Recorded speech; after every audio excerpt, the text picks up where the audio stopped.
frère David Berkowitz. Un tueur en série possédé par un démon délivré par l'amour et la grâce de Jésus-Christ de Nazareth. J'ai maudit le jour de ma naissance parce que j'ai vécu désespérément pendant tant d'années. J'habitais dans le Bronx. J'ai eu toutes sortes de problèmes émotionnels depuis mon enfance. J'étais sauvage et il y avait ces irritations qui s'emparaient de moi dans ces moments-là. J'étais comme un chien enragé déchaîné. J'ai jeté les objets que j'avais sous la main et je me suis roulé par terre. Parfois, mon père m'attrapait et me retenait au sol jusqu'à ce que je me calme. J'ai dit au médecin qu'il y avait quelque chose en moi qui avait intensément besoin de l'obscurité. Je me suis enfermé dans un placard pendant des heures. Ma mère ne savait même pas que j'étais à la maison. Je me cachais sous mon lit et je pouvais y rester plusieurs heures. Certains soirs, je n'avais qu'une idée en tête, sortir. Je suis descendu discrètement l'échelle de la sortie de secours, et j'ai arpenté les ruelles et les rues de la ville jusqu'à 1, 2, 4 heures du matin. Puis je suis revenu en douce par le même chemin. Mes parents ne savaient même pas que j'étais absent. Je n'avais aucune joie dans mon cœur. Je n'étais pas content. Mentalement, j'étais confus, j'avais des difficultés à l'école. J'étais assommé. J'étais hors de contrôle. J'étais seul, je n'avais pas de vrais amis. Un jour, j'ai été invité à une fête dans le Bronx. Certains gars qui étaient là m'ont dit, écoute, tu cherches une fille ou quelque chose comme ça.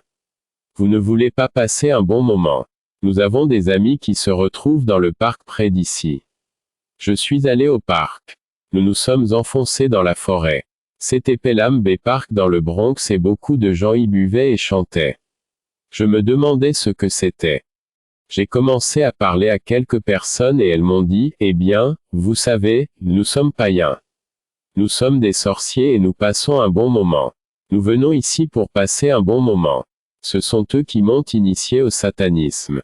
Nous connaissions les symboles satanistes et nous les avons dessinés au sol au milieu du bois dans cet endroit marécageux. Ensuite, nous avons fait appel à différentes puissances. Ils dirent, appelez les anges. En fait, j'ai réalisé plus tard que nous faisions appel aux démons. J'ai senti une énergie m'envahir. Quelque chose commençait à changer en moi. Nous adorions une divinité occulte nommée Samhain. Il est considéré comme un démon de haut rang et c'est à lui que nous faisons continuellement appel. L'abréviation de son nom est Sam. Je me sentais vraiment comme une sorte de soldat dans l'armée satanique. Il a fallu mettre New York à genoux pour installer le règne de la terreur. C'était une tragédie, des vies innocentes ont été perdues. Ma vie a été ruinée, la vie des autres a également été ruinée. Nous n'avons apporté que malheur et chagrin. Quand j'ai commencé avec le satanisme, je ne savais pas que cela me mènerait aussi loin. Nous avons commencé par le sacrifice d'animaux. Puis les gens ont commencé à parler de sacrifices humains. Je n'aurais jamais cru que ce genre de choses pouvait mener au meurtre. Vous imaginez que le diable va vous aider, qu'il a un plan pour vous parce que vous le servez parce que vous êtes un soldat. Il vous a même fait croire qu'il existe une issue. Mais c'est un mensonge. J'ai réalisé que le diable n'allait pas me sortir de là lorsque j'ai été condamné à 300 ans de prison, des peines de 25 ans consécutives pour chaque crime. J'ai été emprisonné jusqu'à la fin de ma vie. Au début, cela paraissait tellement anodin, le diable n'allait pas me révéler la fin, me dire que cela allait me coûter la vie. À cette époque, il était déjà trop tard. Quand j'ai grandi, je n'avais ni la crainte de Dieu ni le respect de Dieu. Je ne savais rien de lui. J'ai fait ce que je voulais faire, ce qui me paraissait juste. Je n'avais aucune idée que mes actes allaient avoir de réelles conséquences. J'ai commencé à faire quelque chose. J'ai commencé à penser que de toute façon, il ne m'attraperait jamais. La prison est un lieu de souffrance, de solitude. Vous rencontrez beaucoup de gens qui marchent sans le sourire aux lèvres.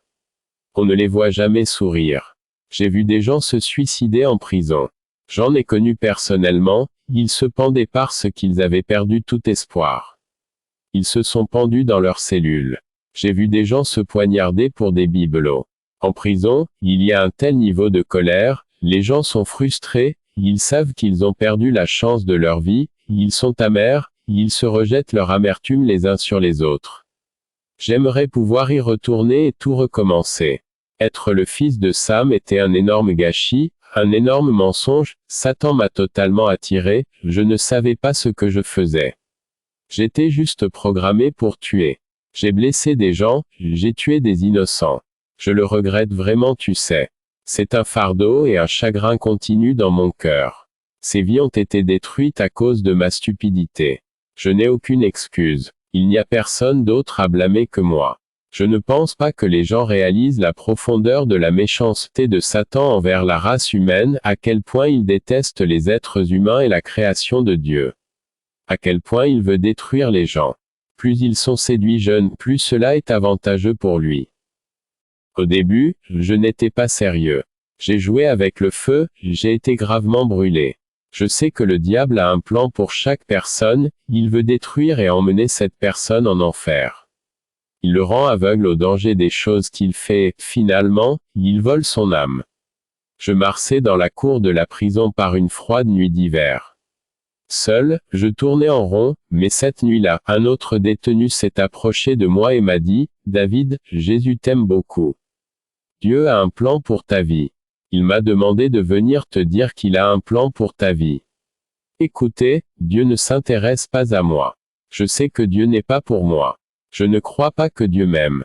Je ne suis pas une bonne personne. Je n'ai jamais rien fait de bon. Pourquoi Dieu m'aimerait-il? J'aimerais que vous le découvriez. » Quelques semaines plus tard, il m'a donné une Bible de poche. Vous connaissez ces Bibles de poche que distribuent les Gédéons. Il m'a dit de lire les psaumes. Je l'ai fait. J'étais très surpris. Je n'avais jamais lu des paroles aussi merveilleuses. Toutes ces choses ont commencé à toucher mon cœur. Par exemple le psaume 18, il est écrit, « Je t'aime, ô Seigneur, ma force. Seigneur, mon rocher, ma forteresse, mon libérateur. Mon Dieu, mon rocher, où je trouve refuge. Mon bouclier, la force qui me sauve ma haute retraite. Je m'écrie, louez le Seigneur. Et je suis délivré de mes ennemis. Ennemis, j'ai beaucoup d'ennemis.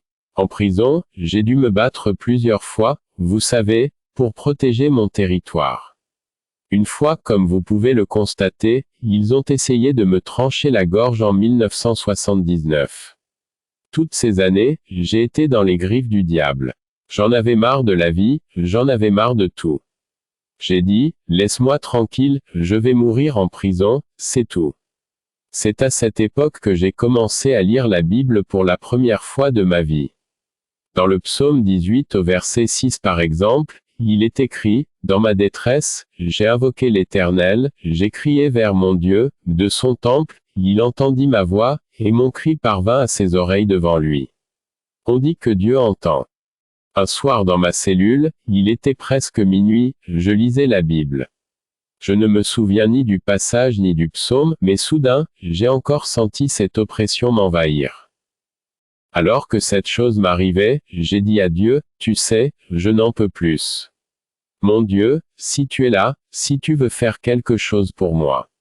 Je ne sais pas, je ne supporte plus de vivre comme je vis. Je ne peux pas vivre comme je vis, je suis fatigué de tous ces tourments par lesquels j'ai passé.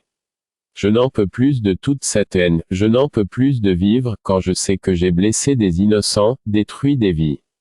J'en ai marre du diable. J'en ai marre de rater la cible. Je n'ai aucun espoir, si tu m'intéresses, si tu m'entends, aide-moi, permets-moi de t'ouvrir mon cœur. » Dans la solitude de la nuit, j'ai commencé à pleurer. Toutes ces mauvaises choses sortaient de moi. J'ai dit, « Mon Dieu, je suis vraiment désolé d'avoir vécu comme un animal. Je suis vraiment désolé pour toutes ces choses, Seigneur. Je n'ai même pas compris ce qui m'est arrivé, Seigneur. C'est comme si je n'avais jamais eu un moment de paix. Je ne me souviens pas exactement, mais quand je me suis levé. L'énorme fardeau que j'avais sur mes épaules avait disparu. Je sais que quelque chose s'est produit, quelque chose a changé. Il fut un temps où le diable utilisait mes mains. Mais aujourd'hui, grâce à la grande miséricorde de Dieu, ses mains servent à bénir les hommes. Je suis si heureuse et reconnaissante pour ce que Dieu a fait dans ma vie. J'ai été un assassin, un homme enfermé derrière les murs d'une prison pendant 19 ans, et Dieu m'a montré qu'il voulait me pardonner et me donner une nouvelle vie. Aujourd'hui, Dieu m'utilise ici en prison pour aider d'autres hommes. Je leur apporte un message d'espoir, d'encouragement. Je leur fais savoir que Jésus veut les aider. Jésus-Christ peut transformer leur vie. Il peut reconstruire leur vie brisée. Il veut recoller les morceaux. Si Dieu sauve quelqu'un comme moi, un meurtrier, et qu'il a fait de moi son serviteur aujourd'hui, il le fera demain pour n'importe qui. Personne n'est trop mauvais pour lui. J'étais autrefois le fils de Sam et aujourd'hui, Dieu m'a donné un nouveau nom, fils de l'espoir. C'est mon nouveau nom. Vous savez, avec Dieu, il y a toujours de l'espoir. Un article détaillé sur ce fils de Sam et ses crimes et comment il a été capturé se trouve ici.